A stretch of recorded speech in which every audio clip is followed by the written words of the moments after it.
for almost the last 10 years, I've been going around the country asking people at organizations like this how they define talent. I'm not going to ask you how you define talent. Take too long to poll the room, I think. But if I were, I think I would get results that look something like this word cloud right here. When you ask people what their most common synonyms that they come up with for talent, the most common synonyms are always, no matter what group we've ever asked, have always been skill, ability, and gift, and usually in that order. Skill, ability, gift. What's been interesting to us about this is that if you measure the meaning of each of these words, they tend to have a pretty precise definition. Skill, the dictionary definition, and how people think of it is typically thought of as a learned trait, something you develop. Ability is seen consistently as a neutral trait. People don't really think it's learned or innate. People just know when you say ability, you're talking about something that's neutral.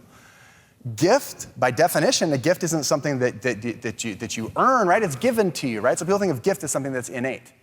The interesting thing about talent is when you measure how people think about talent, the variation is huge. The variation in people's beliefs about what talent is much larger than any of these terms, and yet these terms are used synonymously with talent all the time. What are the consequences of talking about ability as talent in organizations all the time? We conducted a study that was recently published in a journal, and we said, what happens when you take two words that are synonyms, like talent or skill, and you talk about ability in these ways? And what we find is, even though these words are used synonymously all the time, when people talk about ability as talent, they're less likely to believe improvement is possible.